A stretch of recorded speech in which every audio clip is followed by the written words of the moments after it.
clase de hoy trata sobre epigenética e impronta genómica y cuáles son las implicancias que tienen en salud humana, ¿no? Hasta ahora vieron un montón de mecanismos genéticos que determinan distintas patologías y distintas características humanas, y bueno, ahora entramos como en un paso más, ¿sí? Que es la epigenética, que lo que vamos a ver en el correr de esta clase, que de alguna manera lo que está modulando es el ADN y el fenotipo. Es el modulador entre el ADN y el fenotipo, lo que es la información genética y el fenotipo final en el cual se refleja esa información genética.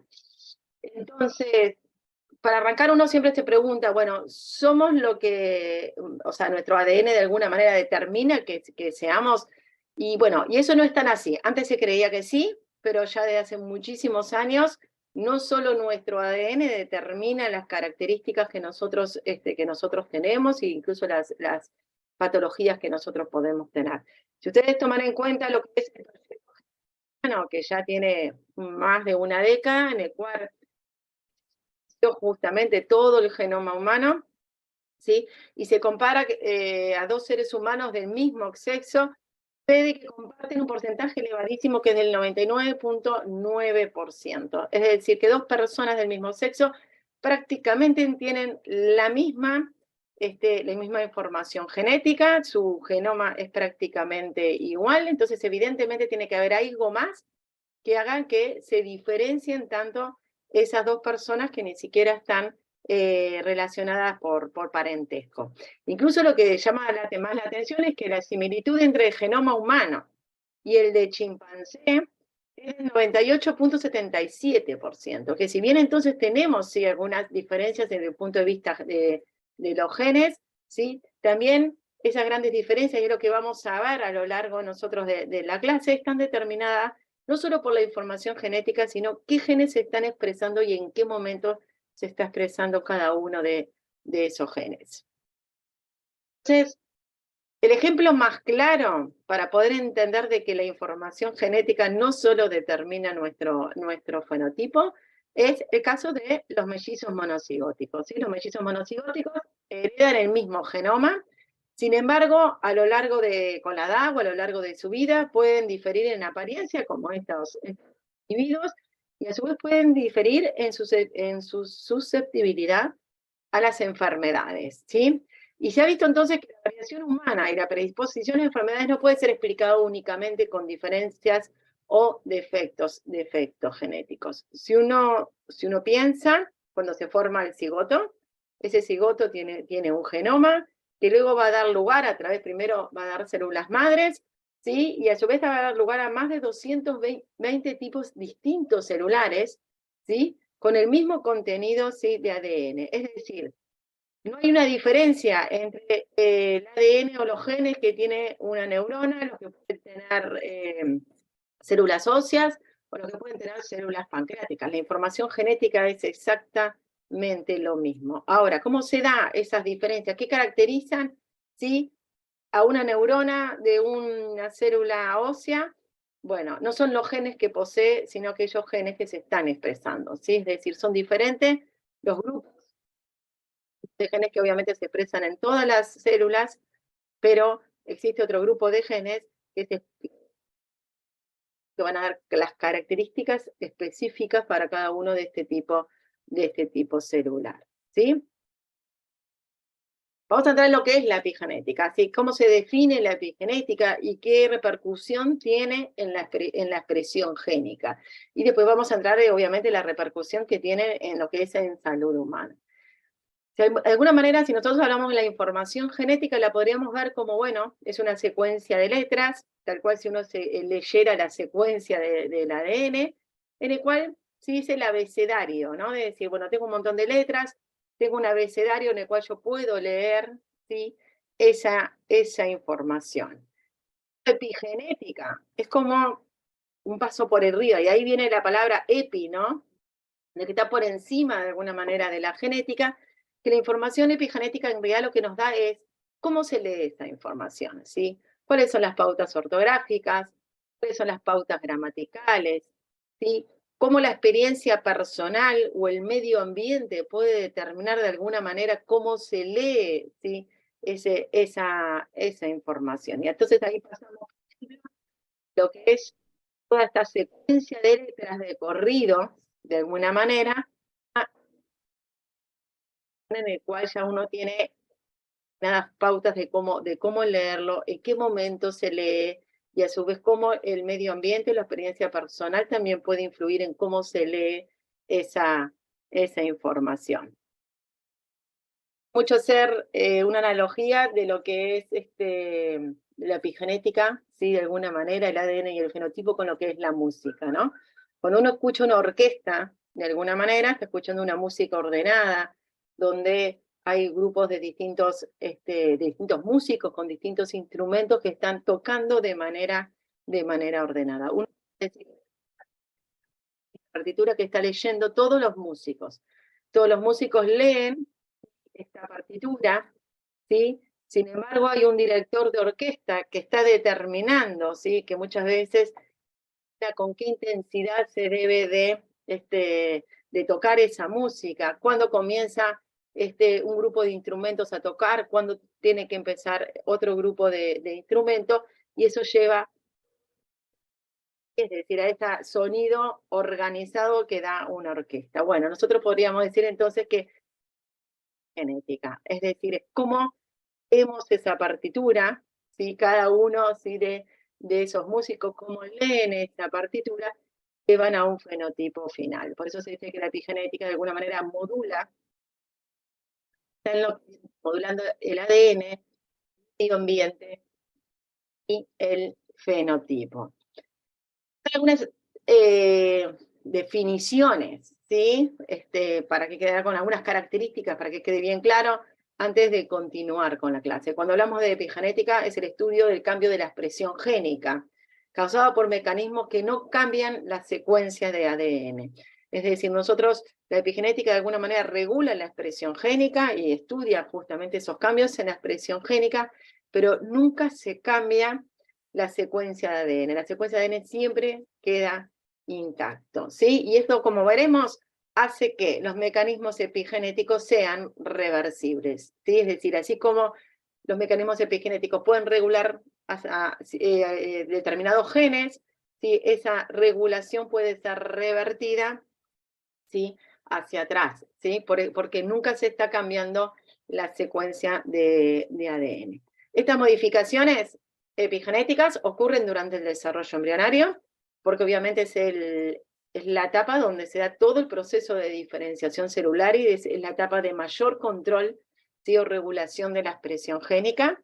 Cada vez que la célula se divide y duplica su ADN, estas modificaciones epigenéticas también son duplicadas, ¿sí? En las moléculas de ADN nuevas y son transmitidas de manera estable de una célula a las células hijas. Y hoy en día se saben que algunas también de estas marcas epigenéticas son transmitidas desde una generación de individuos hacia la generación siguiente, es decir, hacia sus hijos.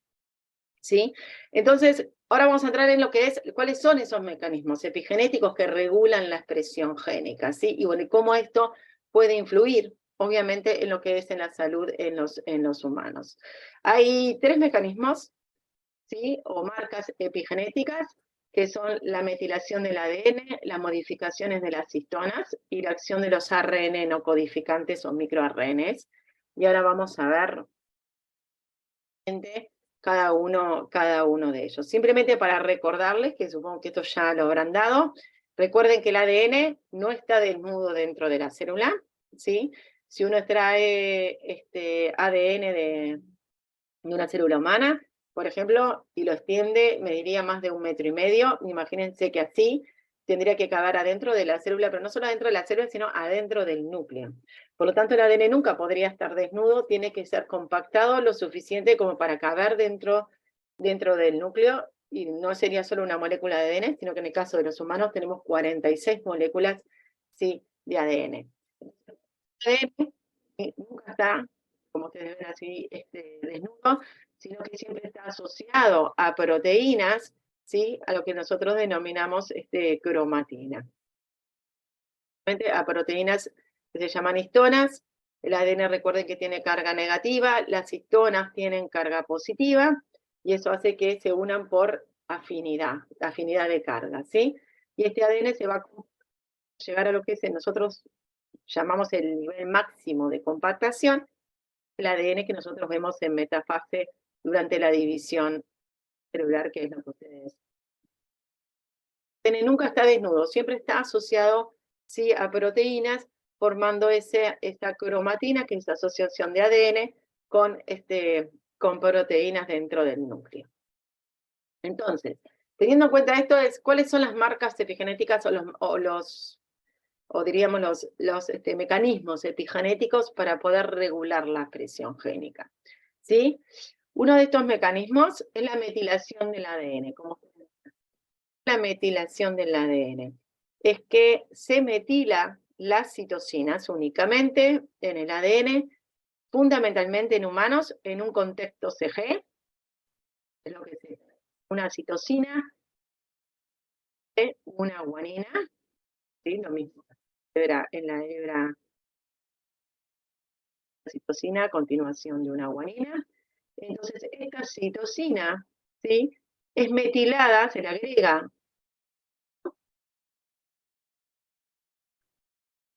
es una enzima que es la ADN metiltransferasa, 5-metil.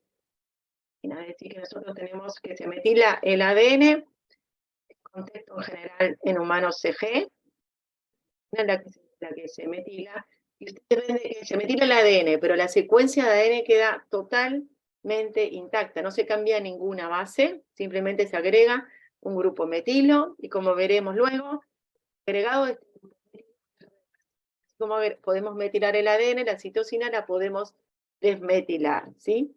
Son procesos, todos estos procesos son todos, ¿sí?, reversibles, porque justamente no estamos tocando la información genética en la secuencia de bases. La otra marca epigenética, modificaciones de las histonas. El ADN está enrollado. Profe, disculpa que te corte. ¿Sabés que se te escucha como cortado de vez en cuando? Se te corta y después volvés a hablar. No sé si es a mí la única que le pasa. No sé, puede ser cuando muevo el mouse. A ver, si yo muevo el mouse, ¿se me escucha cortado? No, ahí no, es como de a ratos. Y eso que estoy conectada a cable. Bueno, veremos. Bueno, cualquier cosa me avisan, pero estoy conectada a cable, así que no sé si será un tema de internet. ¿Todos me escuchan cortado? Sí, pero igual dentro de todo se entiende lo que quiere decir por Sí. ahora. Bueno, cualquier cosa, digo, si ya ven que se corta demasiado, pero córtenme, o sea, me avisan y así vemos. Les decía que la otra marca epigenética es las modificaciones de las histonas, es decir, estas histonas que son de carga positiva, que enrollan el ADN, el ADN se enrolla en estas histonas por atracción de carga, ¿sí? Tienen unas colitas que quedan acá afuera, acá en azul, y esas colas pueden ser plausibles de ser modificadas. Cuando hablamos de ser modificadas es que pueden ser sus aminoácidos, pueden ser acetilados, metilados o fosforilados, y dependiendo justamente de como estos grupos que se le agregan químicos a estas histonas, lo que se modifica es la atracción que tienen estas histonas por el ADN. Por ejemplo, si se le agrega un grupo acetilo, ¿sí?, se neutraliza la carga positiva de la histona y esto hace que pierda una gran afinidad por el ADN y entonces la cromatina se dice que queda como más abierta, más laxa, ¿sí? Y entonces, y no está tan compactada. Sin embargo, si yo saco ese grupo acetilo, porque como dijimos bien, son marcas que son reversibles, se saca el grupo acetilo, la histona vuelve a adquirir la carga positiva y entonces esa cromatina se vuelve como a compactar nuevamente. Y la tercera marca epigenética son los microRNs, ¿sí?, que son ARNs no codificantes, es decir, no codifican para proteínas, son ARNs que son, se dicen que son reguladores, y lo que tienen estos ARNs es que, como veremos, mientras que la metilación del ADN y la modificación de las histonas regulan la expresión génica a nivel de la transcripción del gen, ¿sí? Los microARN regulan la traducción, ¿sí? Del ARN mensajero, o sea, en el siguiente paso de la expresión génica. En general, y esto lo digo en general porque no es siempre así, pero en general se asocia que la metilación del ADN en las citocinas reprime la transcripción génica, fundamentalmente cuando se dan en las secuencias reguladoras, ¿no? Como pueden ser los potenciadores, los promotores, etcétera, ¿no? Mientras que las modificaciones de las histonas lo que regula es la estructura de la cromatina, es decir, lo que modifica es si la cromatina está más compacta, ¿sí? O más abierta. Obviamente que yo para tener una expresión, para que se pueda expresar un gen, en esa región la cromatina tiene que estar más abierta para poder permitir que entre la maquinaria, ¿sí? Como el ARN polimerasa, los factores de transcripción, a leer esa información y lo puedan transcribir. Si la estructura de la cromatina está muy apretada, es imposible que puedan ingresar toda la maquinaria de transcripción y por lo tanto se silencia, ¿sí? Dicho gen. Y como bien dije, los microRNAs hacen es bloquean la traducción del ARN mensajero hacia proteína. Fundamentalmente en esta clase nos vamos a centrar en lo que es la metilación del ADN. ¿Por qué la metilación del ADN? Porque es de lo que más se sabe, ¿sí? Porque es el mecanismo más fácil de estudiar, el mecanismo epigenético más fácil de estudiar, y por lo tanto lo que más se sabe que, en cuanto a su asociación con lo que es salud humana. Entonces, como les decía, ¿no? ¿Cómo se regula la expresión génica? Para que se pueda expresar los genes de una región, tenemos que tener, es decir, la cromatina tiene que estar abierta, ¿sí? El ADN tiene que estar desmetilado, es decir, que no tiene que haber citocinas en esa región con grupos metilo. Para que la cromatina esté abierta, tiene que tener, entonces, justamente tengo que haber neutralizado las cargas positivas de las histonas, entonces decimos que, ¿sí? Y esta estructura abierta de la cromatina, entonces permite, ¿sí? Se dice que es una cromatina activa, que permite que se pueda expresar los genes de esa región, porque puede entrar la maquinaria como la ARN polimerasa, factores de transcripción, etcétera, puedan leer esa información. Ahora, ¿qué sucede si la cromatina está compactada? ¿Cómo sucede? En este caso, ¿qué es lo que sucede? Esos grupos acetilo que se habían agregado se quitan, ¿sí? Y entonces ahora las histonas adquieren carga positiva, el ADN es negativo, por lo tanto, nuevamente esa cromatina se cierra.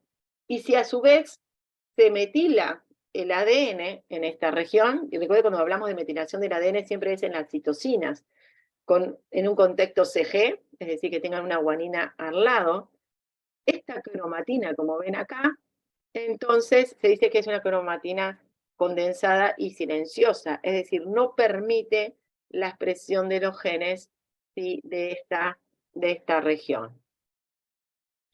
Entonces, para verlo más gráfico, veamos cómo es una cromatina activa. En el caso de la cromatina activa, tiene que tener las colas acetiladas para que la cromatina, la estructura esté abierta. Acá tenemos un gen que se está expresando, tenemos acá el promotor, donde se une la ARN polimerasa, los factores de transcripción, y entonces este gen se puede estar transcribiendo. Ahora bien, ¿qué pasa si una desacetilasa de histona, que es la enzima que le saca el grupo acetilo, entonces acá pasamos a una cromatina que es inactiva, está más compactada, y si a su vez las regiones reguladoras como el promotor, es posible que los factores de transcripción o la ARN polimerasa pueda unirse a ese promotor, primero por dos cosas. Primero porque la cromatina está como apretada, entonces no tiene acceso. Segundo, de que a su vez se encuentra que si se fuesen a unir a este promotor, ¿sí? Esa unión. Y esto entonces en esta estructura de cromatina inactiva y metilado las secuencias promotoras es mi vida. Y después entran los microRNAs que pueden, ¿no? Porque los microRNAs tienen como ARN mensajeros blancos, ¿no? No es que los microRNAs pueden bloquear la traducción de cualquier ARN mensajero, ¿no? Sino que son específicos de determinados ARN mensajeros, inhibir la traducción, ¿sí? De mensajeros, pero justamente los ARN mensajeros que son blancos. De esta manera, entonces, se va regulando la expresión génica. ¿Y dónde se da fundamentalmente esta regulación de la expresión génica? Durante el desarrollo embrionario, que es donde se da todo el proceso de diferenciación celular para dar los distintos tipos celulares y los distintos tipos de tejidos y órganos, ¿no?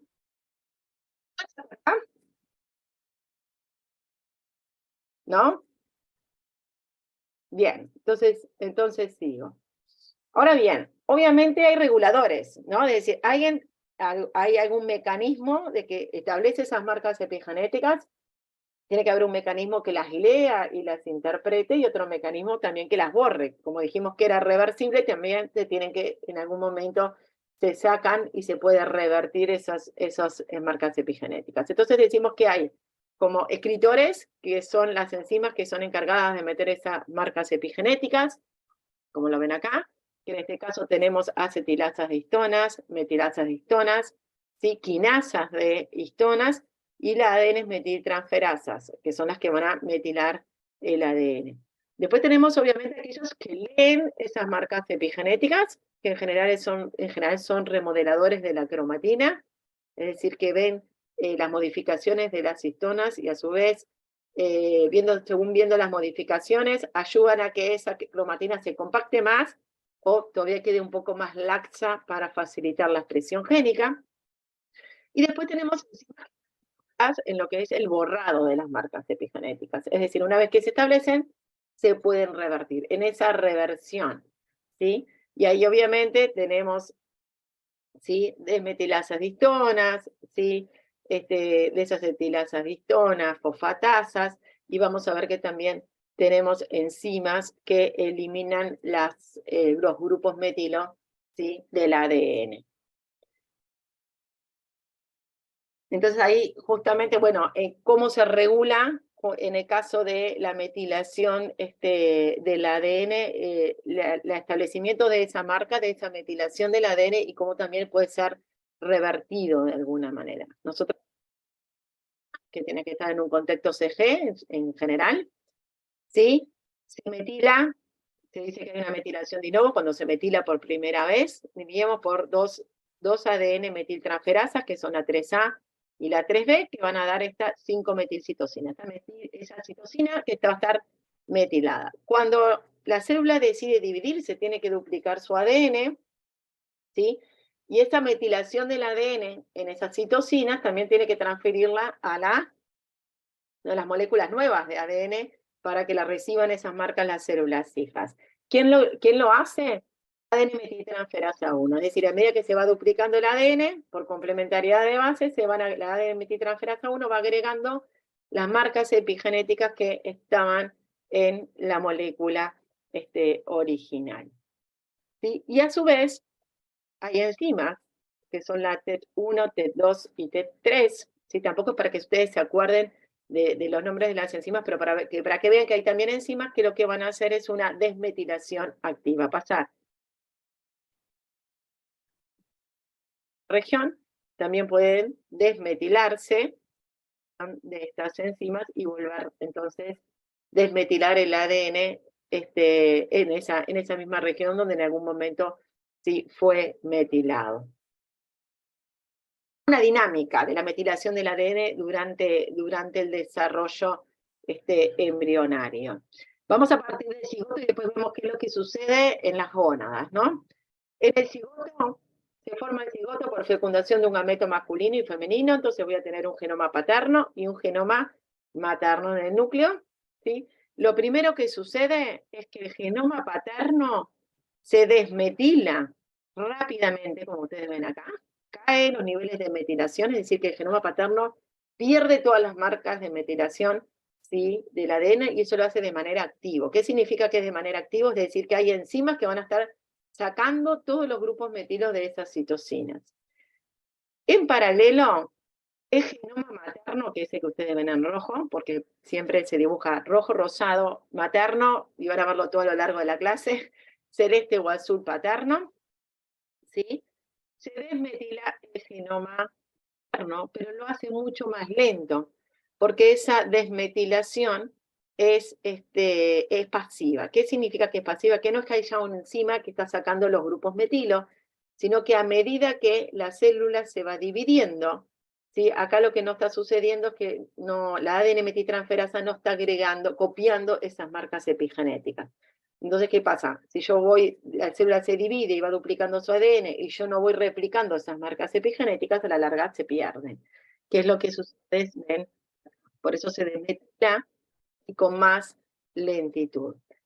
El genoma del embrión queda totalmente desmetilado, excepto los únicos que se salvan de esta desmetilación son los llamados genes improntados que vamos a ver a continuación y que tienen un peso muy grande en lo que es en salud y en algunos síndromes, sí, en algunos síndromes genéticos por alteración justamente de las marcas epigenéticas.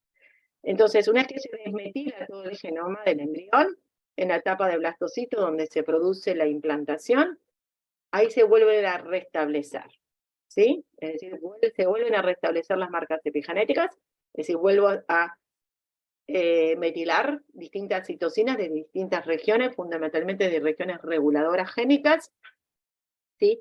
¿Por qué? Porque de acá en adelante es donde empieza el proceso de diferenciación fuerte, donde se empiezan a diferenciar los distintos tipos celulares, distintos tipos de tejidos y distintos tipos de órganos. Entonces yo tengo que regular. Genes tienen que estar activos en cada uno de los distintos tipos celulares, ¿sí? Muchos de los genes van a quedar siempre desmetilados, sus regiones reguladoras, porque son necesarios que se expresen o queden posibles de ser expresados en todas las células, como por ejemplo los genes housekeeping, ¿no? Son genes que son necesarios para la sobrevida de cualquier célula. Esos genes nunca se metilan, su promotor. ¿Por qué? Porque tienen que estar expresándose. Pero voy a tener otro montón de genes, otro grupo de genes que en algunos tejidos o en algunos tipos celulares van a estar silenciados y en otros sí van a estar activos. El nivel de metilación entonces vuelve a aumentar el desarrollo embrionario. ¿Qué pasa con las gónadas, ¿sí?, de este embrión? Está hacia atrás. Las gónadas, las células primordiales germinales, que son estas, empiezan a proliferar y van a migrar hacia las gónadas, desmetilación de su genoma, ¿sí? Y una vez que empieza la formación de los gametos, ya sea espermatozoide o sea ovocito, se empieza a establecer nuevamente las marcas epigenéticas, que muchas veces va a depender, obviamente, si es espermatozoide o es ovocito. Entonces se establecen las marcas epigenéticas de manera que cuando se produce la fecundación, el genoma de ambos gametos sí tiene cierto nivel de metilación del ADN en su genoma, ¿sí? Y que luego, como vimos, una vez la formación del cigoto, esto vuelve nuevamente a caer. O sea que hay como una dinámica de la metilación del ADN a lo largo del desarrollo embrionario y también en la formación de gametos. Y esto lo vamos ahora lo vamos nuevamente como a volver en ese tema cuando los genes improntados. ¿Cómo se daba, cuál es el papel de las ADN metiltransferasas justamente en esa dinámica, ¿sí?, de lo que es la metilación del ADN? Como bien dijimos, el ADN se metila por acción del ADN metiltransferasa 3A y 3B.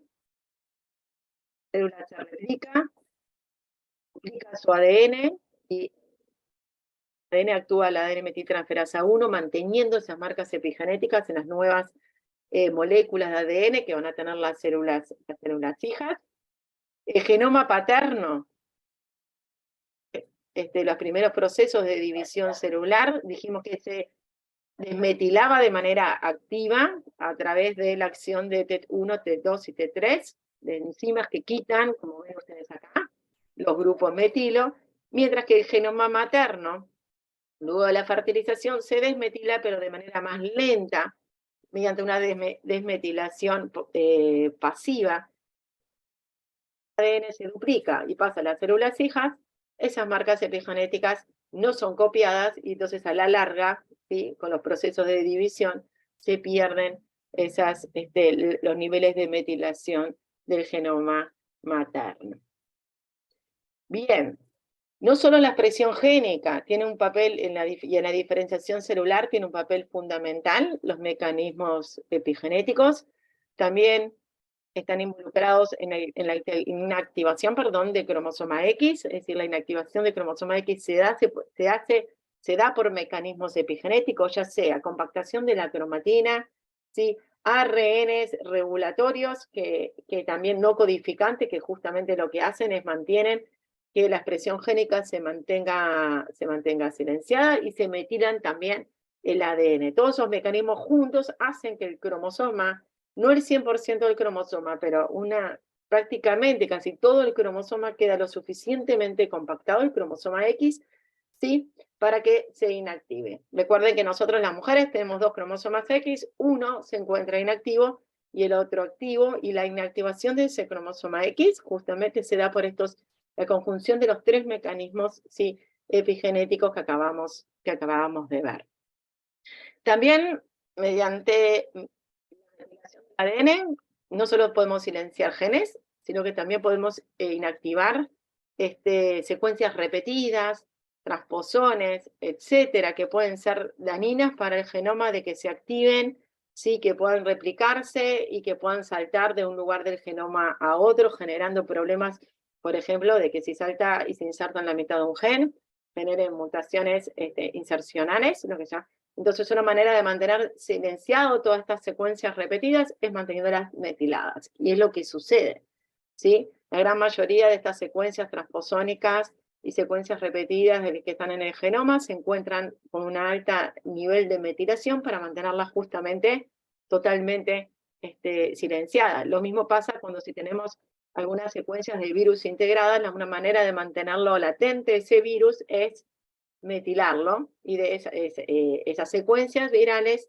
y de esa manera lo mantenemos silenciado. Y ahora vamos a entrar en uno de los aspectos que desde el punto de vista genético tiene gran importancia en salud, que es lo que es la impronta genómica, o los genes improntados, que yo les decía, los únicos genes que no se desmetilan, ¿sí?, durante las primeras etapas del desarrollo embrionario, son los genes improntados, que se mantienen intactos con sus marcas epigenéticas, ¿sí? Y estos genes, que vamos a ver a continuación, justamente, las alteraciones de estas marcas epigenéticas han generado varios síndromes con una relevancia clínica importante. Entonces, recuerden, a modo de resumen de lo que es el papel de las marcas epigenéticas, o la epigenética en la diferenciación celular de los procesos de regulación génica. Obviamente las marcas epigenéticas son tejido específicas, ¿no? Porque se van a ir estableciendo para dando las características bien particulares de cada uno de los tipos celulares y de los distintos tipos de tejido. Es decir, que si uno compara un tejido con otro, o compara un órgano con el otro, van a ver como patrones de metilación del ADN que son diferentes, ¿sí? Porque justamente la regulación, la expresión génica, si yo comparo un tipo de tejido con el otro, es distinta, y si yo comparo las marcas epigenéticas que hay en un lado o en el otro, obviamente son totalmente diferentes, ¿sí? Bien, ¿dudas antes de entrar en lo que son los genes improntados? ¿No? Bien, entonces sigo. No, yo tengo una. Sí, vale. ¿Cómo se decide que hay que metilar y que no hay que metilar? O sea, ¿dónde está escrito eso? Eso es un gran tema, y hasta ahora en los últimos años es como que un poco se ha empezado a elucidar, porque uno dice, bueno, ¿cómo se decide, no? ¿Qué es lo que determina de que este gen vaya y se metile el promotor, ¿sí? Y en este tejido y en otros tejidos no. Bueno, primero que obviamente hay toda una cascada de enzimas, ¿no? Muchas veces una marca epigenética lleva a que otra enzima la reconozca y entonces actúe sobre la cromatina, cambiando la cola de las histonas. Es todo como una cascada. ¿Qué es lo que define? Bien, primero, se ha sabido en los últimos años que las secuencias de ADN también determinan, ¿sí? Un poco, o sea, por ejemplo, aquellos genes que siempre se metilan, por ejemplo, o siempre tienen que estar desmetilados, muchas veces dependen de las secuencias que tengan cercanas. ¿Sí? Dependiendo de las secuencias que tengan, ¿sí? Cercanas, entonces hacen de que, bueno, ese gen siempre se metile o siempre se desmetile. O sea, que eso ya no es tejido específico, ¿no? Sino son genes que siempre tienen que estar apagados o genes que siempre tienen que estar encendidos. Y eso determina también de que si hay alguna mutación en esa secuencia, ¿sí? O sea, uno recibe una variante genética de esas secuencias, puede suceder de que se establezcan marcas epigenéticas equivocadas, ¿no? Y entonces un gen que debería de estar activo, ahora pasa a estar silenciado o viceversa. Bien, ahora, lo que sucede a nivel tejido específico está recontradiscutido, ¿no? Es decir, ¿qué es lo que determina, qué es lo que se lee para que se apague un gen en determinados tejidos y que se apague otros genes en determinados tejidos? En general lo que sucede es como una cascada de, se empieza a expresar alguna proteína que es un regulador en un tejido, ¿no? Se expresa una proteína que es un regulador y ahí actúa sobre los otros genes, determinando los mecanismos epigenéticos. Ahora, ¿qué es lo que hace que esta primera enzima se active? Vos sabés que todavía no se sabe, ¿no? Es como, hay como en pila de teorías, exactamente, qué es lo que desencadena, qué es lo que se desencadena primero, ¿no? Porque siempre se ve como que hay cascadas, pero nunca se sabe qué fue lo primero que se desencadena y cómo se va regulando. Muchas veces te hablan de que son también señales que se reciben desde el exterior de la célula, ¿no? Es decir, mucho del proceso de diferenciación celular también depende de señales que se reciben del espacio extracelular y de la comunicación celular, ¿sí?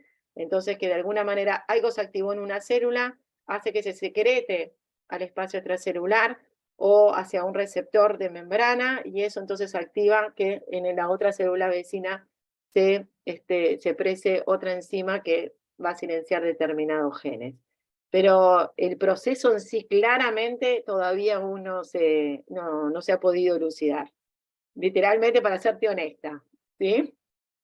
Muchas gracias. Vale, bien. Vamos a entrar en lo que son genes improntados, que son en realidad, acá tenemos dos grandes en salud humana o en lo que es alteraciones epigenéticas que pueden provocar problemas en la salud humana. Hay como dos grandes bloques. Uno que son los genes improntados y que van a ver que los genes improntados cuando funcionan bien y se expresan correctamente no hay ningún problema, pero cuando funcionan mal generan bastantes síndromes y bastantes alteraciones, ¿sí? Bastantes problemas clínicos, diríamos. Y lo otro que vamos a ver también un poco hacia el final es cuando se alteran las marcas epigenéticas, por ejemplo, a lo largo del crecimiento del individuo, ¿no? Del envejecimiento, ¿no? Porque una vez que se establecen las marcas epigenéticas en los distintos órganos y tejidos, hay que mantenerlas. ¿Sí? Por algún motivo, como dijimos, son reversibles, se alteran, los genes empiezan a expresarse mal, y esto está muy asociado con la vejez, y entonces eso también genera patologías en el individuo. Es como que ahora en el resto de la clase nos vamos a focalizar en esas dos cosas, ¿sí? Y cuáles son justamente los factores, por ejemplo, ambientales o externos a la célula que pueden hacer que se alteren estas marcas epigenéticas y que generen entonces esos problemas en salud.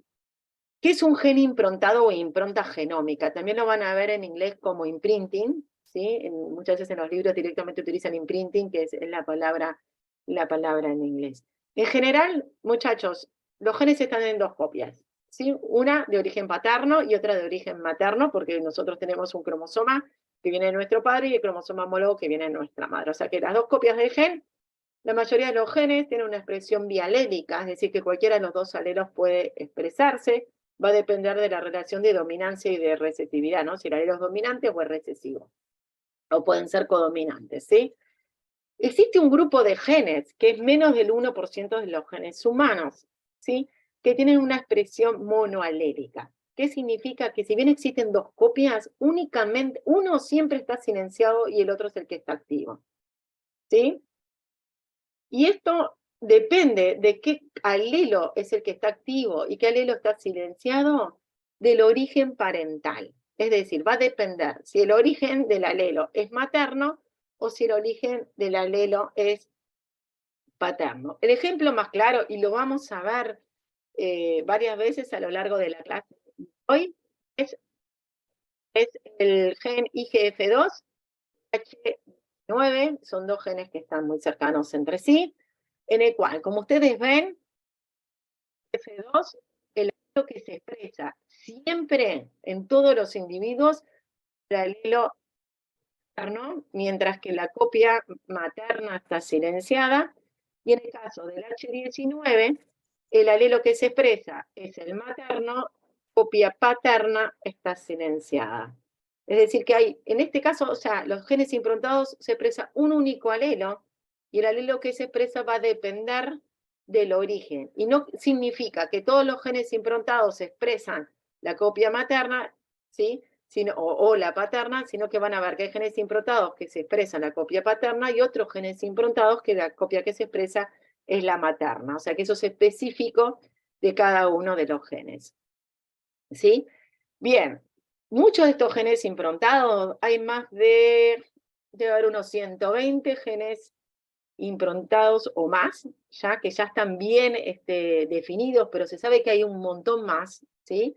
Pero que se conocen bien su mecanismo de regulación, etcétera, pero obviamente se estima que es el 1% de los genes, o sea que hay muchísimos más.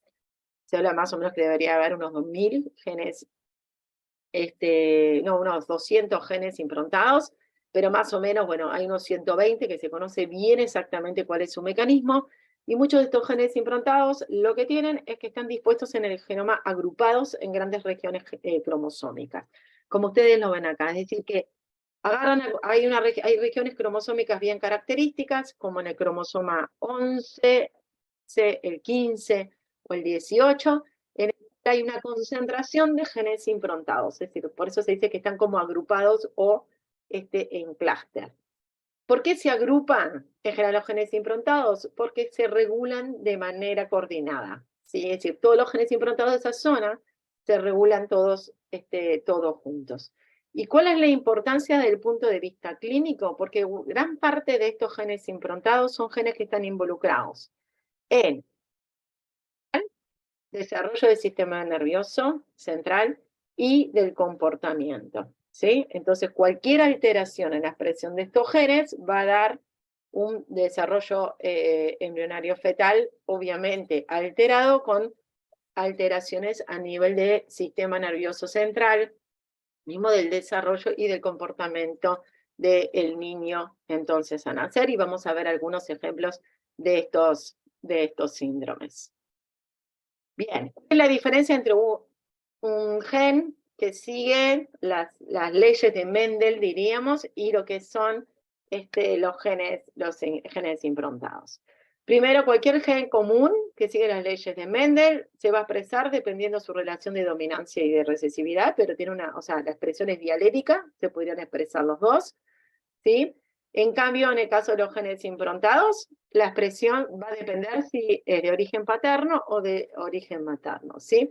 Por eso decimos que los genes improntados son haploides funcionalmente, es decir, porque solo se expresan, por más que tenemos dos alelos, siempre se expresa únicamente uno, ¿sí?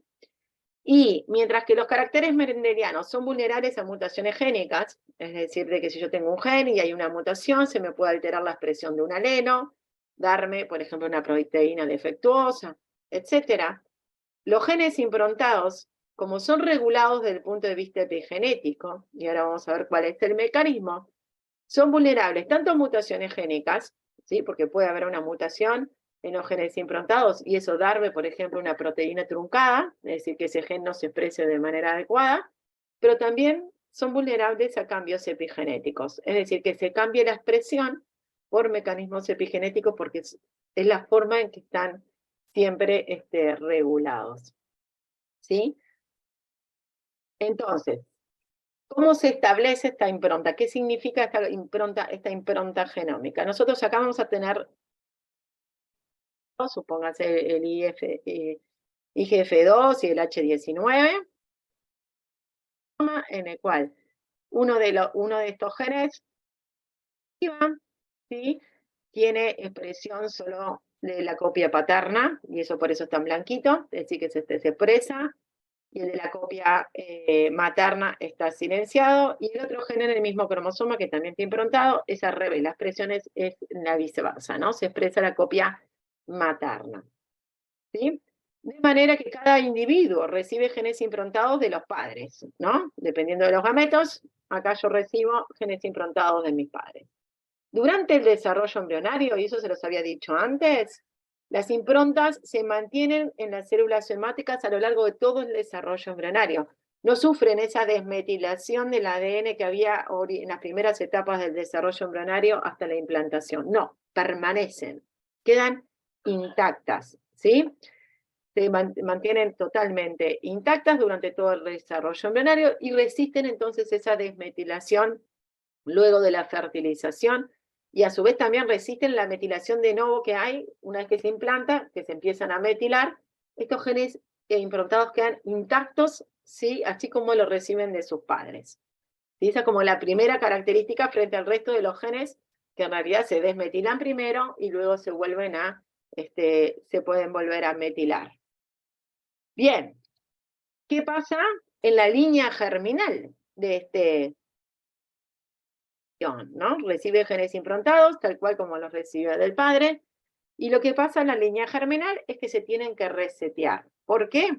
Porque la impronta se tiene que establecer en sus gametos dependiendo si el embrión es femenino o el embrión es masculino. Entonces, en las células germinales primordiales, borra toda la marca de los genes improntados, ¿sí?, primero, y esto se da en el día 12-13 del desarrollo, y luego se restablece la marca dependiendo de si el embrión, o sea, esto ya se da en las etapas tardías del feto, dependiendo de si el feto es femenino o si es masculino. Es decir, si es masculino el feto, va a establecer esta marca epigenética, es decir, silenciar este gen y dejar activo este, mientras que si es femenino, va a ser al revés, va a silenciar este gen y activo el de abajo. Está en las etapas tardías, ¿sí?, del feto, y va a depender del sexo que tenga, ¿sí?, el niño, y van a ser las marcas que va a colocar entonces en sus gametos. Bien, vamos a ver cómo se regulan estos genes improntados, ¿sí? Como dijimos, los genes improntados en general se encuentran en clústeres, lo que significa que el clúster de gen improntados está controlado por lo que se llaman centros de imprinting, ¿sí? En inglés son ICRs, que así lo van a ver muchas veces en los dibujos, ¿sí? Y lo que tienen estos centros de imprinting es que se metilan, ¿sí?, de manera diferencial durante el desarrollo de las células germinales para formar los gametos, ¿sí? Y esto va a determinar qué genes improntados que tenga en la región se estén expresando. Por ejemplo, veamos un ejemplo. N1 y N2 son genes normales mendelianos con expresión bialélica. Por eso están tanto en el cromosoma paterno como en el cromosoma materno. A y B son dos genes improntados. A se expresa en la copia paterna y en la copia materna está silenciado. Mientras que B es viceversa, es decir, B se expresa en la copia materna, en la copia paterna. El imprinting, que regula la expresión de estos dos genes. ¿Qué es lo que sucede? Cuando el centro de imprinting en la copia paterna de este cromosoma, acá este cromosoma siempre el centro de imprinting va a estar mezclado, ¿sí? Este centro de imprinting está solapado con el promotor del gen B, por lo tanto, si tengo, ¿sí?, el promotor metilado, ¿qué va a pasar con este gen? No se va a expresar con el B, ¿sí? Mientras que el A se puede expresar sin ningún problema. Ahora, si esto se desmetila, como sucede en la copia materna, está desmetilado, no se expresa, ¿sí?, el A. ¿Entienden cómo un centro de imprinting? Sí, ahora vamos a ver cómo se puede regular más específicamente, pero un centro de imprinting regula, ¿sí?, ambos genes, dependiendo si está metilado o está desmetilado el centro de imprinting. Para este ejemplo, el centro de imprinting en la copia paterna, en ese cromosoma, siempre va a estar metilado, y en el caso de la madre, para ese cromosoma, siempre va a estar, ¿sí?, desmetilado. Obviamente que si en el centro de imprinting, por ejemplo acá, hay una deleción y se elimina el centro de imprinting, eso va a alterar entonces la expresión de los genes improntados. Por eso les decía de que los genes improntados son posibles de mutaciones génicas, pero también de alteraciones, o sea, dependen de que las marcas epigenéticas, en este caso la metilación del ADN, se coloque de manera, ¿sí?, correcta y que se mantenga, ¿no?, a lo largo de las divisiones celulares para que se expresen correctamente los genes improntados. Bien. ¿Cómo se heredan estos genes improntados, ¿no? Entonces uno dice, bueno, ¿cómo se heredan? Se heredan exactamente igual que los genes comunes que son bialédicos. Vamos a ver un caso, pero el problema es, se heredan igual. El tema, heredar igual me refiero al gen como secuencia. El problema que yo voy a heredar ya el hecho de qué se expresa y cuál va a estar silenciado. Tomemos, por ejemplo, acá una pareja de ratones en que ambos son heterocigotas, ¿sí? Un alelo grande, tengo acá dos genes, ¿sí?, en el cual tienen que la impronta es paterna. Esto significa que el alelo que viene del padre es el que va a estar silenciado, ¿sí? Entonces acá ambos padres, o sea, esta es la ratona femenina y el ratón masculino, tienen uno de sus alelos silenciado y el otro activo. Genes improntados, siempre hay un solo alelo que se expresa, ¿sí? Bien, forman sus gametos. Y cuando se forman sus gametos, de este ratón, de esta ratona, ¿sí?, ¿qué van a llevar? El gen desmetilada, porque en realidad la impronta es paterna. Es decir, que las dos copias del gen con estos alelos, ¿sí?, va a estar desmetilada y por lo tanto los dos posibles de poderse expresar. Bien, ahí levantó la mano, no sé si es de ahora.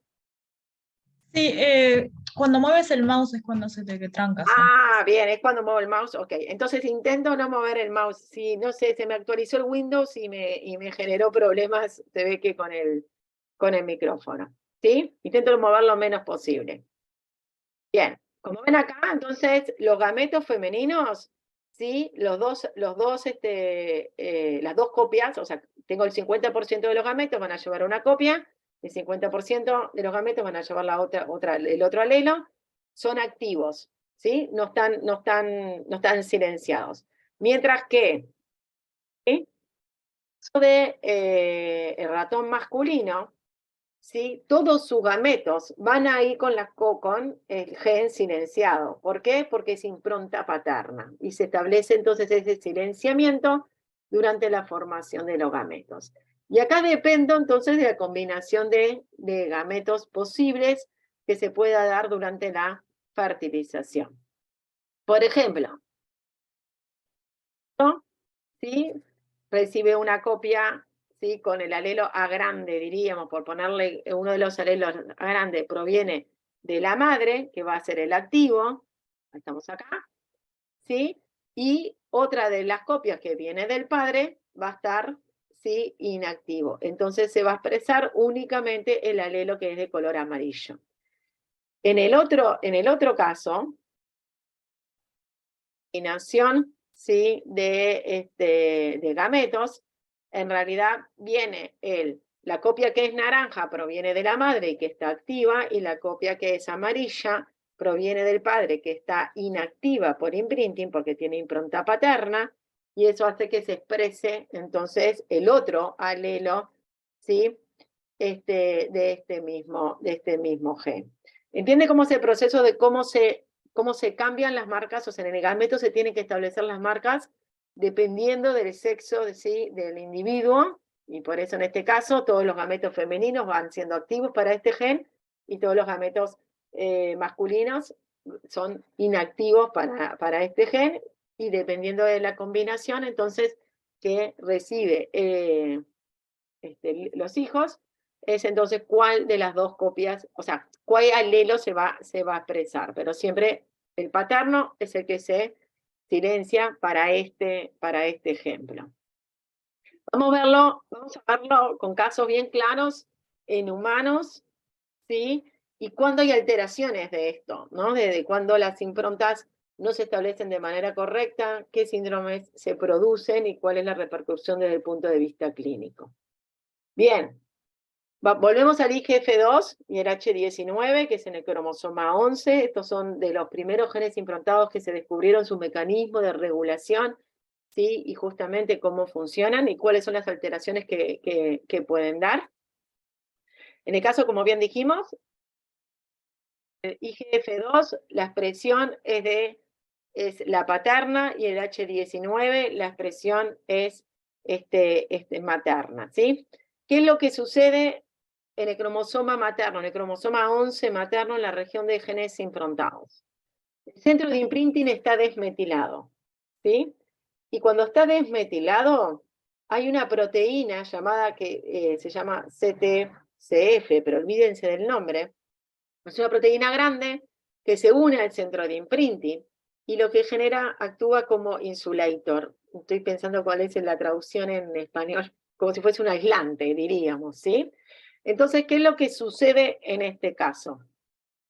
Hay un potenciador, N es un potenciador que activa la expresión génica y puede actuar a distancia. Cuando está este centro de imprinting desmetilado y tengo esa proteína aislante, lo que sucede es que este potenciador actúa sobre el gen H19, ¿sí?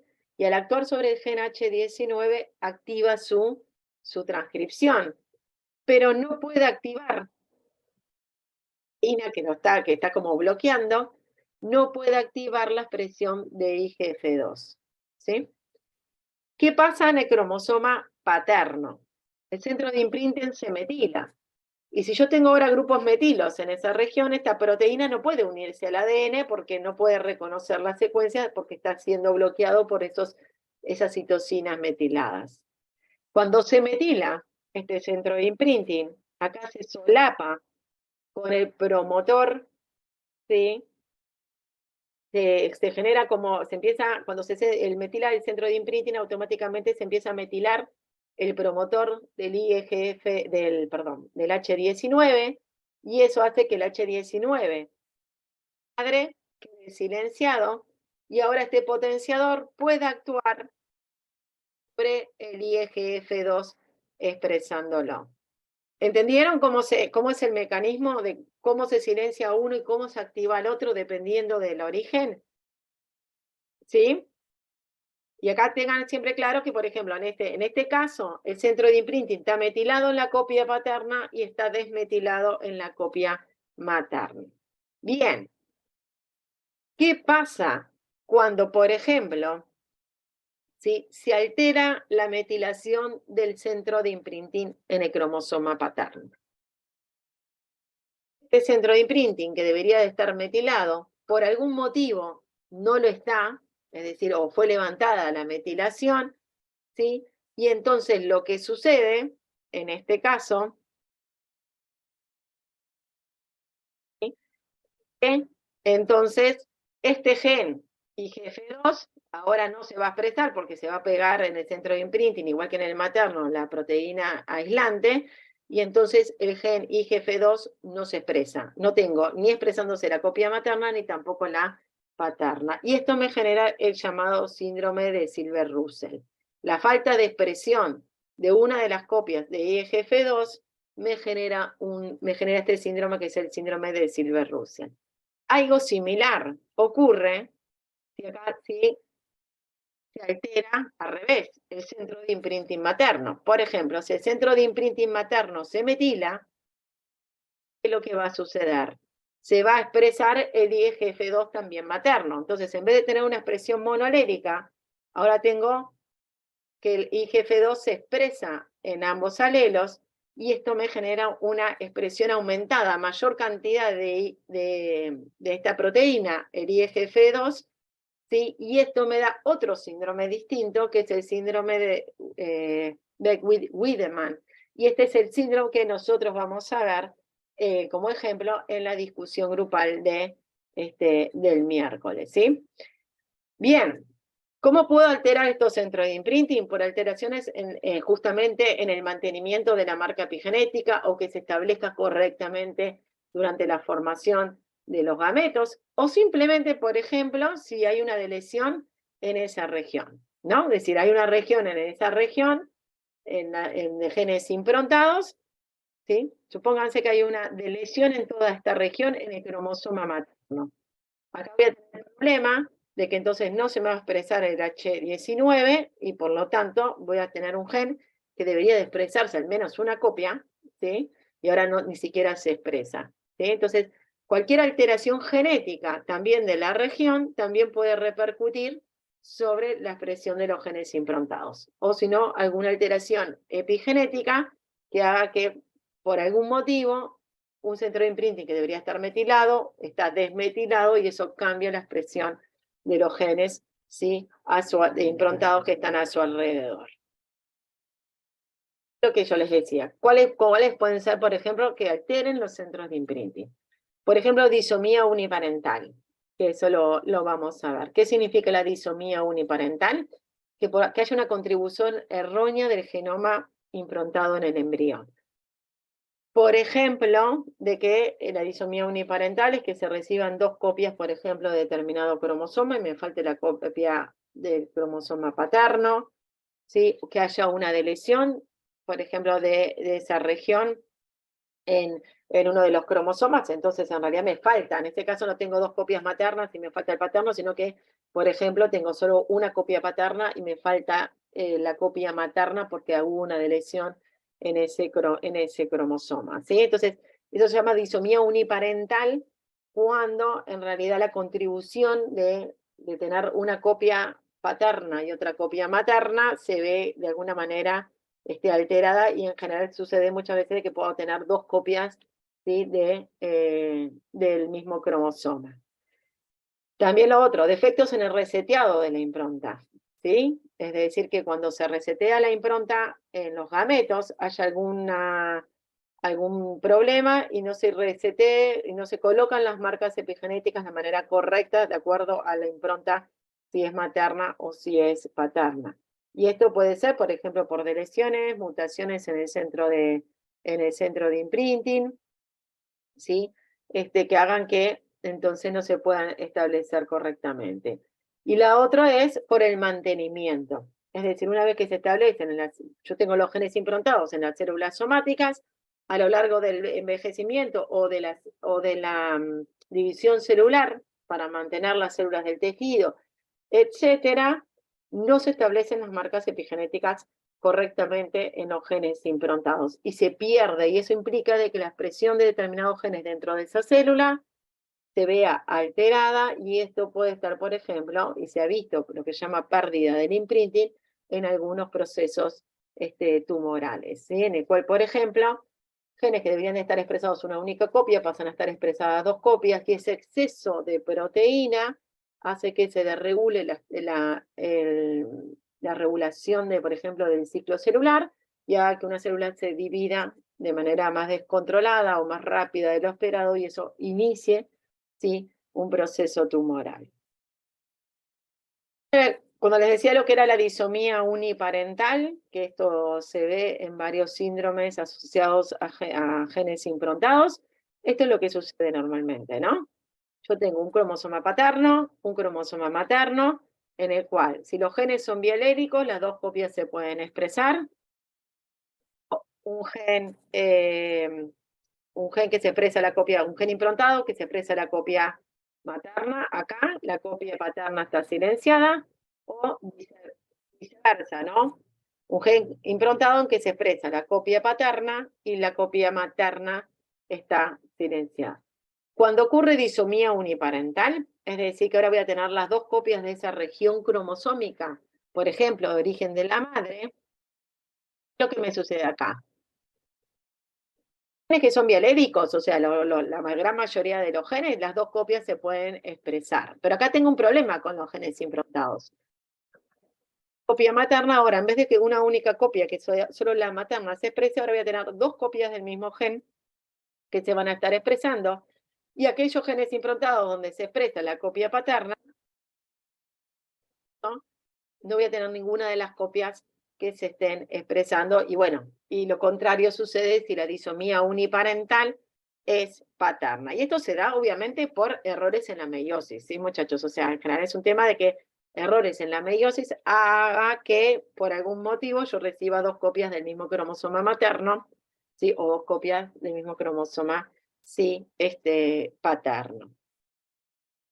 ¿Cuáles son los síndromes más comunes? En realidad, ustedes más van a sentir probablemente, si alguno después se dedica más a lo que es pediatría, genética médica, lo que sea, es el síndrome de Prader-Willi y Angelman, que son como los síndromes más comunes asociados a genes improntados. Estos síndromes, ambos síndromes, se deben a genes improntados en el cromosoma 15, y el 70% de los casos se deben a la deleción justamente de una deleción en el cromosoma 15. Pero dependiendo de si esa deleción se produce en el gameto masculino o en el gameto, o sea, en el gameto paterno o en el gameto materno, va a ser el síndrome que va a dar. Por ejemplo, el caso normal en el cual por que reciben los cromosomas intactos, y eso entonces da un niño sano, ¿sí? Bien, la deleción en la región, en el cromosoma 15, yo les había dicho, por ejemplo, el cromosoma 15 es uno de los cromosomas que tienen un clúster de genes improntados, y si se da la deleción justamente en esa región materno, en este caso, ¿sí? Entonces se produce el síndrome de Angelman, mientras que si la deleción se produce en el cromosoma 15 paterno, el síndrome que se produce es de Prader-Willi. Y obviamente, si la deleción se da en ambos cromosomas, o sea, tanto en el gameto masculino como femenino, que esto obviamente las probabilidades son muy bajas, la falta de expresión de varios de los genes improntados que están en este clúster, en el cromosoma 15, hace que, ¿sí?, sea totalmente letal. Y no solo los cromosomas improntados, no solo los genes improntados, sino porque también en esa región del cromosoma 15 también hay otros genes que no son improntados, pero claro, la falta de expresión de todo un grupo de genes, ¿sí?, porque no se expresa ninguna de las dos copias, hace obviamente de que sea letal para el niño. Y si ustedes ven las características clínicas, estas son las del síndrome de Angelman, y abajo tenemos las de Prader-Willi. Ambas están asociadas a, obviamente, problemas del sistema nervioso, de comportamiento, desarrollo, como por ejemplo el de Angelman, retardo mental severo, marcha inestable, epilepsia, estado de ánimo alegre, ¿sí? Siempre a los chicos se lo ve como siempre sonriendo, mientras que las características clínicas de Prader-Willi, en realidad, implica hipotonía central, baja estatura, problemas de crecimiento, obesidad, infertilidad, retraso del desarrollo. Justamente la mayoría de los síndromes que están asociados a una incorrecta expresión de los genes improntados, se ataca fundamentalmente o tienen alterado fundamentalmente el sistema nervioso central con todo lo que implica en el desarrollo, ¿sí?, del niño. Y ahora vamos a ver bien exactamente qué es lo que sucede y cuáles son los genes. Esto es lo que pasa en el cromosoma 15. ¿Sí? Los que están en... A ver si estoy midiendo acá. Los que están en celeste son genes improntados que tienen expresión en la copia paterna. Los que están en rosado, que son 2, tienen una expresión lo que es en la copia en el cromosoma materno. Esto es lo que ocurre normalmente y después vamos a ver qué es lo que ocurre en estos síndromes. Este clúster de genes improntados se da en el cromosoma 15 y están regulados, ¿sí? Todos estos genes improntados por el mismo centro de imprinting. Lo que sucede es, el imprinting materno siempre está metilado, silencia los genes improntados, o sea, se silencian los genes improntados acá, ¿sí?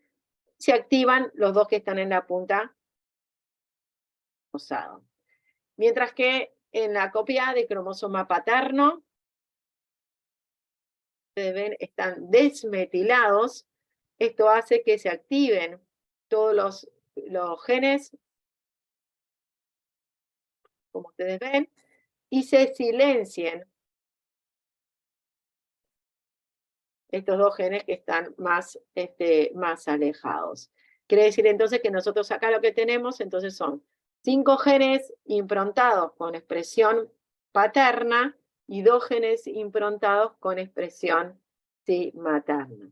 Si esto ocurre normalmente, no hay ningún problema porque todos los genes improntados siempre en el cigoto, en el embrión, se tienen que expresar una copia de ellos, ¿sí? O la materna o la paterna. Pero ¿qué es lo que sucede en el síndrome de Prader-Willi? En el síndrome de Prader-Willi se pierde la expresión de los genes paternos. Es decir,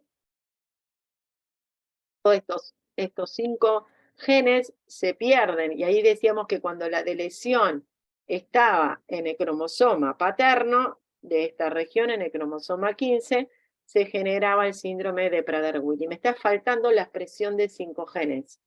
¿Sí?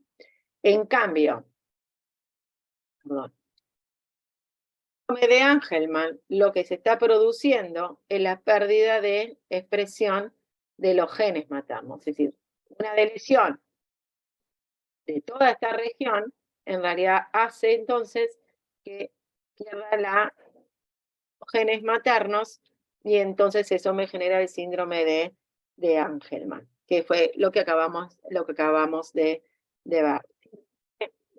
Rápido para que ustedes vean cuáles pueden ser la causa de la expresión de la copia paterna o de la copia materna. El 70% de ambos casos son por deleciones, ¿sí? Es decir, que hay una deleción en esa región del cromosoma 15 y dependiendo de si la deleción es paterna, da Prader-Willi, y si la deleción es materna, en el cromosoma materno va a dar el síndrome de Angelman.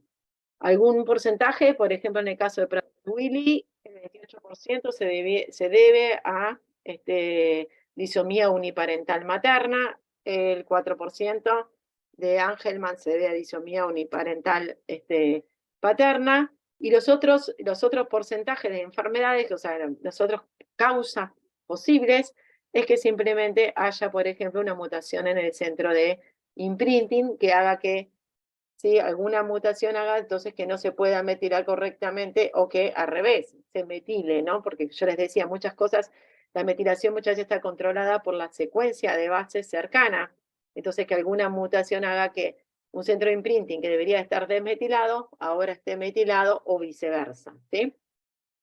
Y eso cambia entonces la expresión de los genes improntados. Por eso son tan, como yo decía, los genes improntados, el centro de imprinting depende también no solo de que funcionen mal por mutaciones, sino también por alteraciones, por otro tipo de alteraciones que alteren las marcas epigenéticas. Bien, y ahora vamos a pasar, esto era como los síndromes de los genes improntados, y ahora quería entrar ya para terminar la clase un poco en cómo las alteraciones epigenéticas de alguna manera pueden dar distintas alteraciones a nivel de salud y cómo incluso se pueden pasar de una generación a la siguiente. Muchas veces mutaciones en enzimas involucradas en establecer las marcas epigenéticas, ¿sí? Obviamente también dan ciertos síndromes o ciertas patologías y hay una gran descripción de emergentes ¿cómo se llama?, de alteraciones de capacidad intelectual en que están asociadas justamente a mutaciones en enzimas involucradas en las marcas epigenéticas. Simplemente les voy a nombrar 2. Uno de ellos es el ICF, el síndrome de ICF, que en realidad son pacientes que tienen la ADN metiltransferasa 3B mutadas, una mutación recesiva, por lo tanto tienen que estar en homocigosis. Y claro, el problema que tienen que estos pacientes con deficiencia de esta enzima, recuerden que esta enzima es la encargada de metilar un montón de genes cuando se está produciendo la diferenciación celular, y si yo ahora carezco de esta enzima por esta mutación, entonces lleva a la desmetilación de más de 700 genes, y esto obviamente genera todo un montón de alteraciones en el desarrollo, ¿sí? Y en consecuencia, ¿sí?, de patología para el niño. Y otro ejemplo de ellos son estos dos síndromes, ¿sí?, que también lo que tienen alterado en este caso, estos dos que están marcados, es mutaciones en enzimas encargadas de, de alterar la estructura de la cromatina, ¿sí? Acá ya no son de la metilación del ADN, sino de la estructura de la cromatina. Y lo que se ha visto en estos síndromes, justamente cuando se descubrió de que se debían a mutaciones, y en este caso son mutaciones dominantes, imagínense, de que alteraban enzimas encargadas de la estructura de la cromatina, entonces se empezaron a desarrollar terapias, ¿sí? Que son con desacetilasas de histona, porque estas mutaciones lo que hacen es que la cromatina ¿cómo se llama? Esté como más, siempre como muy alterada, y entonces al darle desacetilasas de histonas, vuelve a su estado normal, ¿sí? La cromatina, y cuando esta terapia, ¿sí?, se le da postnatal, es decir, enseguida que nacen estos niños y se les diagnostican, logran de alguna manera restablecer la expresión génica correcta, ¿sí?, de los genes que se ven alterados por la estructura alterada de la cromatina, y eso lleva entonces a que las disfunciones neurológicas de alguna manera se rescaten, ¿no? Se empiezan como a mejorar. ¿Sí? Eso es lo bueno que tiene de lograr elucidar cuáles son realmente las alteraciones genéticas que están produciendo, ¿sí?, estos síndromes, y que uno puede entonces, justamente cuando se está alterando marcas epigenéticas, lo bueno que tiene es que como son reversibles, nosotros podemos de alguna manera desarrollar terapia para alterar esas marcas epigenéticas directamente mal colocadas, diríamos. Entonces, en lo que son las enfermedades en el adulto que están asociados, ¿sí?, a alteraciones en la marca epigenética, porque a medida de que uno va envejeciendo, va acumulando mutaciones, y eso lo sabemos todos, y por eso los cánceres o los tumores se dan en edades avanzadas, en general cuando no son hereditarios, en los individuos, pero también van acumulándose alteraciones epigenéticas, ¿no? Entonces, cuando uno habla de una enfermedad compleja, como diabetes, enfermedades cardiovasculares, cáncer, esquizofrenia, etcétera, hay un montón de enfermedades que son complejas porque en realidad tienen una base, solo la información genética, sino medio ambiente en el que uno está sometido. Ahora, obviamente, el epigenoma, las marcas epigenéticas que se han establecido, ¿sí?, en las células de nuestro organismo. Entonces, como que ahora se tiene que siempre trabajar, bueno, ya no solo veo el medio ambiente o solo veo la genética del individuo, sino también tengo que analizar las marcas epigenéticas que tiene el individuo. Y eso implica analizar la constitución genética, ¿sí?, cómo este niño sufrió, o sea, cómo el individuo, cuál fue el estado de embarazo, ¿sí?, y las condiciones en la madre durante el embarazo del individuo, cuáles fueron sus condiciones de desarrollo, nutricionales, etcétera, y el estilo de vida que ha llevado hasta la adultez. Porque ahora vamos a ver todo lo que el medio ambiente es capaz de alterar las marcas epigenéticas, ¿sí? Y justamente porque la epigenética lo que hace es modula eso, ¿no? Lo que es ADN, lo que es la información genética, con lo que es el fenotipo y el medio ambiente que está el individuo. Y eso es lo que genera como una variación adicional a la genética, ¿no? Hay una variación genética entre los individuos porque tenemos distintas variantes genéticas y eso también hace que nosotros seamos distintos, pero a su vez las marcas epigenéticas agregan una variación adicional y agregan lo que se denomina la plasticidad fenotípica. ¿Qué es la plasticidad fenotípica? Es que con cambios en el ambiente que las células se puedan adaptar.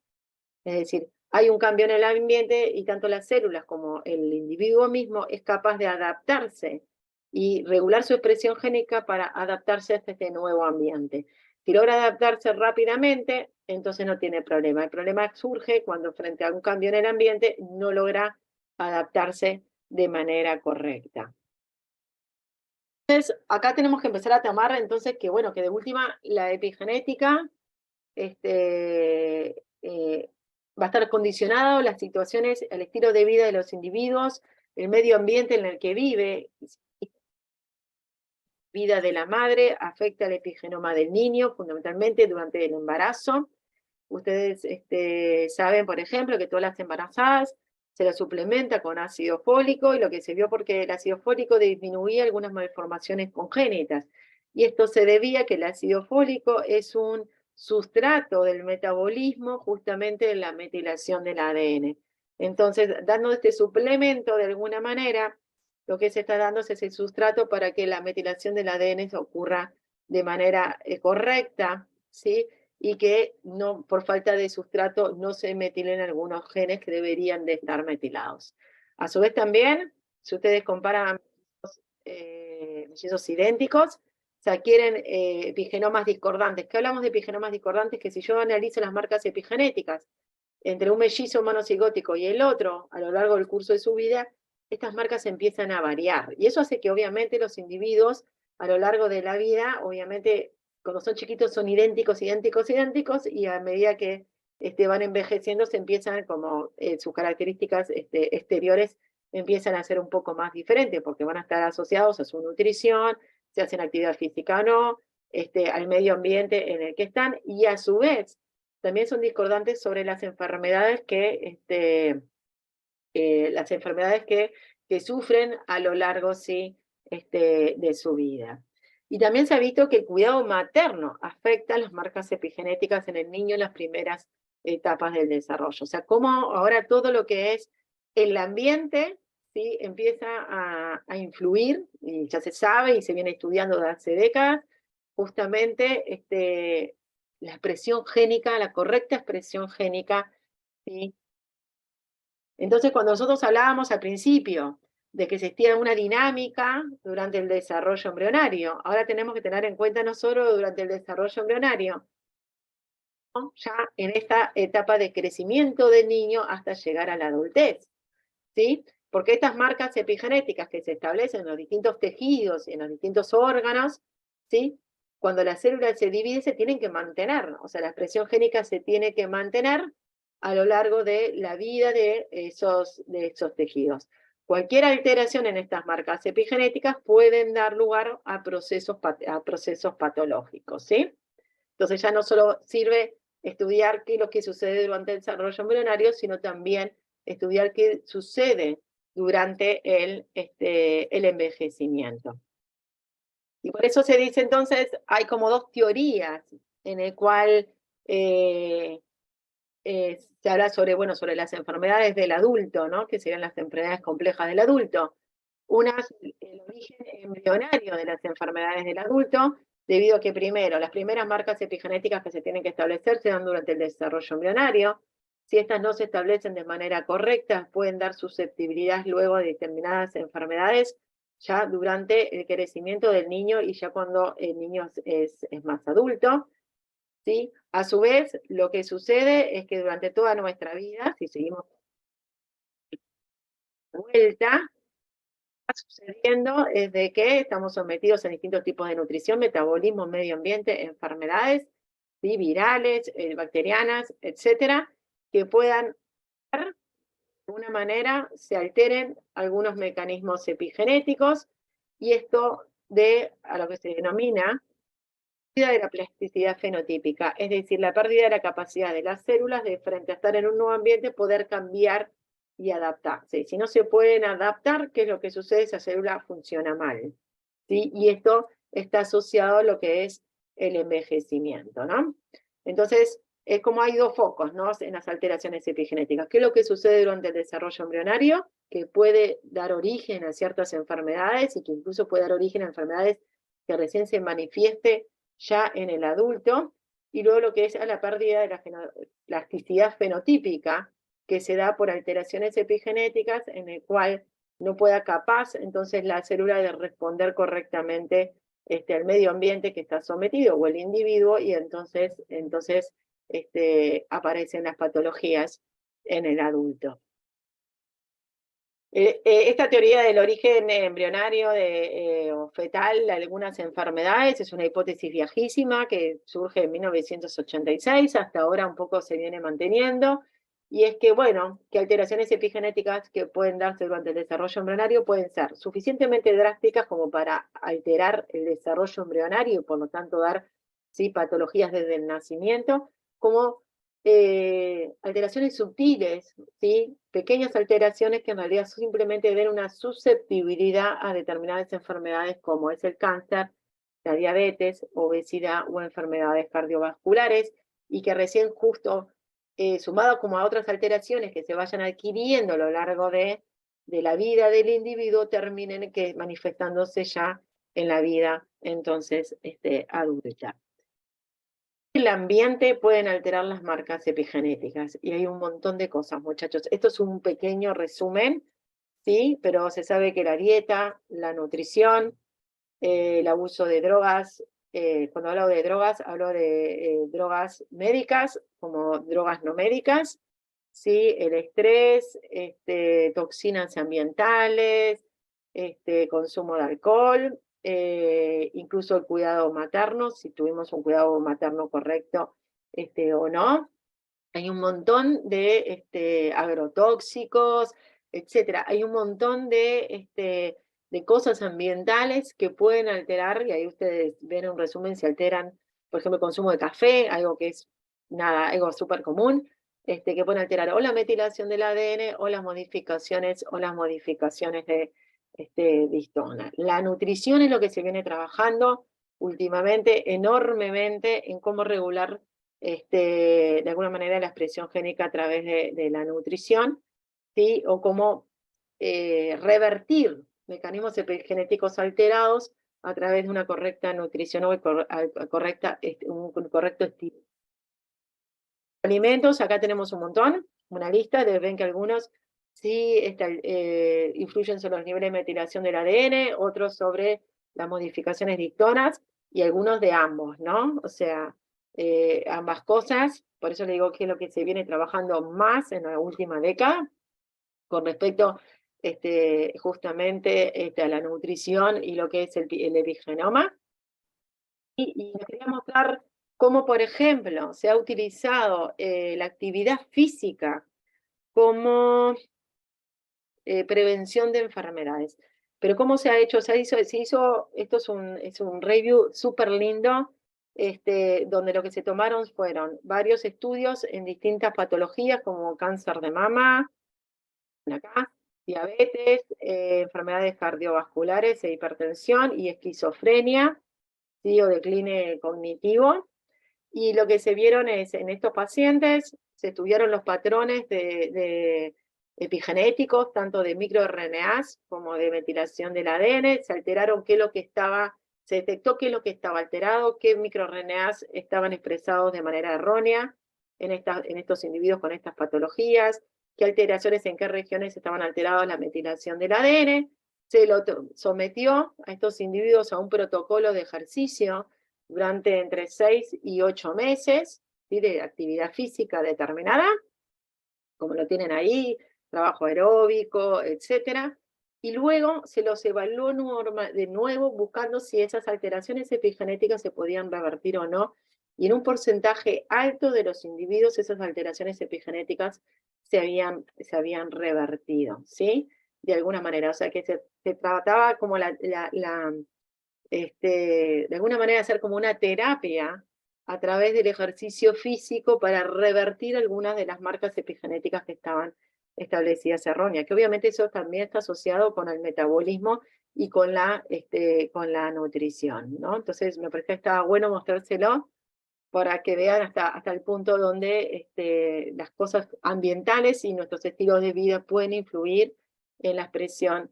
de nuestros genes. Y para terminar, quería mostrarles el efecto epigenético transgeneracional. Es decir, no solo dependemos de nuestro estilo de vida, sino también que dependemos del estilo de vida fundamentalmente de nuestra madre. Sí, eso es fundamental, porque ustedes tienen acá, que sería como la primera generación, si ella durante el embarazo va a estar sometida a un montón de cosas del ambiente, sea tóxicos ambientales, estrés, fumar, una dieta no adecuada, etcétera. Eso va a repercutir en las marcas epigenéticas del niño que se está desarrollando dentro del embrión, diríamos, en las que se está obviamente todo el proceso de diferenciación que pueden alterar esas marcas epigenéticas, pero recuerde que junto con el desarrollo del embrión, ¿sí? Y el desarrollo fetal se están produciendo las células reproductivas de ese niño que va a dar lugar a la tercera generación. Y esas células reproductivas, ¿sí? Esos gametos que se están formando y que dijimos que en las últimas etapas del desarrollo fetal se establecen, ¿sí? Esas improntas genómicas correctamente, ¿sí? Si eso no ocurre durante el embarazo de la madre, ¿sí? Correctamente, o se ven alterados por justamente el medio ambiente en el que está la madre, también estamos afectando la tercera generación. Y el ejemplo más claro que hay en humanos, en realidad, es lo que se llama la hipótesis del fenotipo narrativo, que eso es un estudio que se hizo en madres durante las hambrunas que hubo en la Guerra Mundial, en el cual madres que estaban embarazadas durante la Guerra Mundial, en el cual estaban sometidas a un estrés calórico enorme, porque obviamente no tenían para comer.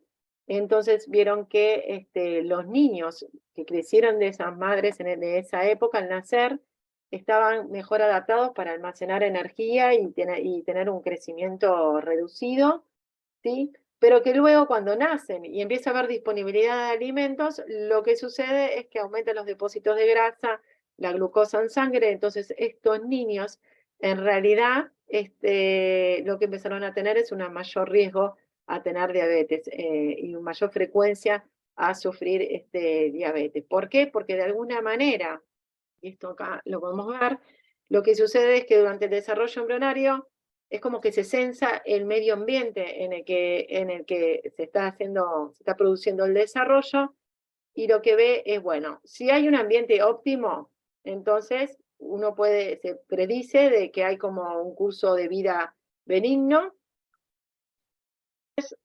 Nada, se invierte en lo que es para la longevidad, ¿no? Compromiso para reparar, compromiso de reserva tisular, y una mayor inversión en el tamaño en el adulto, lo que es crecimiento muscular, etc. Y así es como se programa de alguna manera el desarrollo, ¿sí? Embrionario y fetal. Sin embargo, cuando ese niño, ese embrión está creciendo en un ambiente que está deprivativo de alimentos, ¿sí? Que se percibe que hay poco alimentos, entonces la predicción del curso de vida es como incierto y se reprograma, hay una reprogramación de la expresión génica como para ajustar y asegurar la sobrevida al nacer, ¿sí? Entonces en general son niños que tienen menor tamaño al nacer, prematuros, y que a su vez es como que se reprograman para que resistir a un ambiente que sea más difícil o más hostil, ¿sí? Y eso genera aumento de resistencia a la insulina, propenso a almacenar grasa, es decir, bueno, todo alimento que entra tiene que ser almacenado, ¿sí? Pero claro, ¿qué es lo que sucede muchas veces? Y esto se hace por cambios epigenéticos. ¿Qué es lo que sucede muchas veces? Que luego ese niño, cuando nace, ¿sí? Y se encuentra con que su ambiente en realidad es diferente al que estaba durante su desarrollo embrionario y ahora sí tiene alimentos, etcétera, entonces son más propensos a sufrir diabetes, a ser obesos, etcétera. ¿Sí? Bien, creo que como los atomicé más o menos.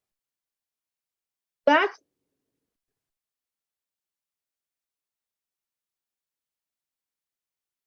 ¿Ninguna? No, profe. Bueno, bien, es un tema como difícil o más complicado, diríamos, de lo que venían viendo, aunque sé que también dieron otros temas también complicados. Tenemos la discusión el miércoles y ahí vamos a ver algunos ejemplos de uno de estos síndromes, estudiar una familia, cómo la podemos estudiar, cuándo detectamos si hay de lesiones, o no, y cómo se expresan estos genes y cómo se transmiten, ¿no? Las deleciones a lo largo de las generaciones, y vemos podemos ver alguna recurrencia de estos síndromes en la familia. Y otra de las cosas que vamos a ver es, bueno, cómo se estudia, ¿no? Es decir, bueno, cómo yo puedo ver, por ejemplo, si está alterada una región, la metilación del ADN, y vamos a ver un ejemplo con cáncer de mama, ¿sí? Donde, bueno, hay una alteración de un promotor por metilación del ADN, y bueno, cómo lo podemos estudiar y cómo podemos interpretar los resultados, ¿sí? Una consulta. Sí, decime. Dijimos, bueno, usted nos explicó que sobre la impronta está vinculado al sistema nervioso central, al comportamiento, pero eso es al azar, ¿verdad? Al momento que se decide o se determina si hereda el comportamiento del padre o de la madre. No. Cuando hablo del comportamiento, es el comportamiento normal que puede tener un individuo. Es decir, en general los genes improntados, lo que están son asociados, ¿sí?, a proteínas que son necesarias para un correcto desarrollo, diríamos, intelectual del sistema nervioso central y comportamental, no que heredan el comportamiento parecido a la madre o parecido al padre, sino el comportamiento normal que puede tener el niño en nacer o un individuo a lo largo de su vida, ¿no? Entonces, conductas conductuales normales para un niño de su edad, diríamos. No es que los genes improntados hacen de que si yo heredo la copia de mi padre voy a tener un comportamiento parecido al de mi padre, o un comportamiento, como diríamos, un carácter parecido al de mi padre, ¿no? Cuando hablamos de comportamientos, son comportamientos normales que tiene el niño al nacer y a lo largo de su desarrollo durante la infancia, ¿sí? No sé si Claro, quedó claro.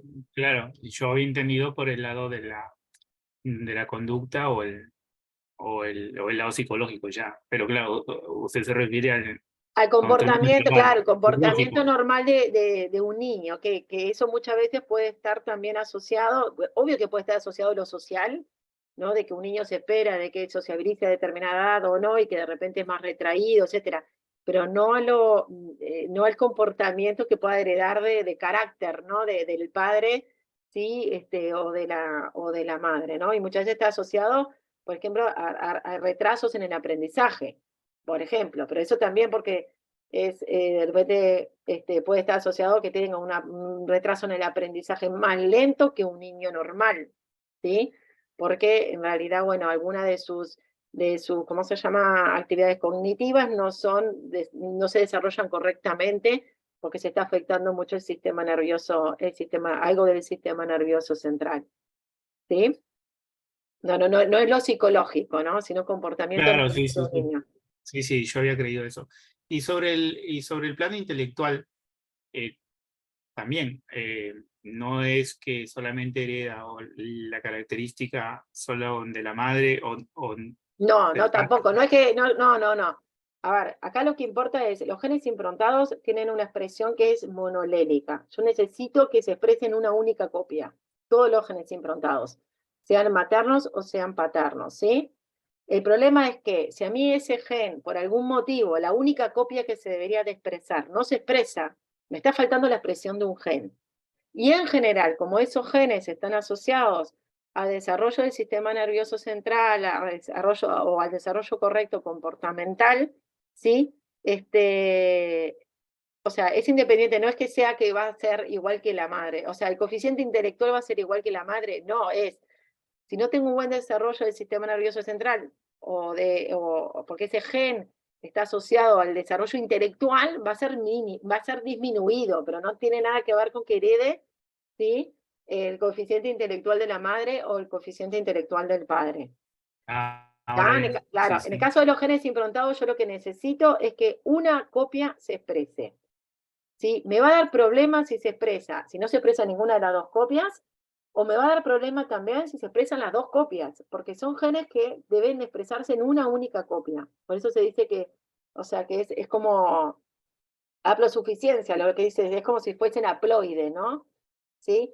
Si se expresan las dos copias, también me da problema, porque tengo como un exceso de proteína que no debería de tener, Por eso son como más, es como más fino, ¿no? El hecho de que los genes comunes, ¿sí? Porque acá en general los genes comunes se expresan pueden expresar, en general se expresan las dos copias y no hay ningún problema, incluso si se debería de expresar las dos copias, pero se expresa una, muchas veces tampoco da tanto problema porque a veces es suficiente. En este caso no.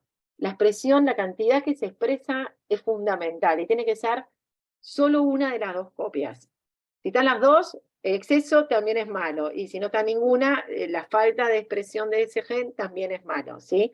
Pero nada tiene que ver con que heredo características de mi padre o características de mi Claro, madre. es como un rompecabezas, que si se duplican, como que se solapan, entonces ya no. Claro, no es por eso, no es que si se expresa el de la madre, entonces voy a tener la inteligencia de mi madre o el comportamiento de mi madre. No tiene nada que ver. Ahora sí. ¿Sí? Me voy. ¿Quedó claro? Bien, gracias. Vale, buenísimo. ¿Alguna otra duda? ¿No? Bueno, si no hay dudas, entonces cortamos para acá la clase y bueno, para los que van a la discusión grupal, los espero el miércoles. Voy a estar subiendo la discusión grupal entre hoy de noche y mañana de mañana. Así ya si quiere leerla por lo menos antes de la clase, buenísimo. Bueno, hasta luego y buenas noches. Gracias. Gracias.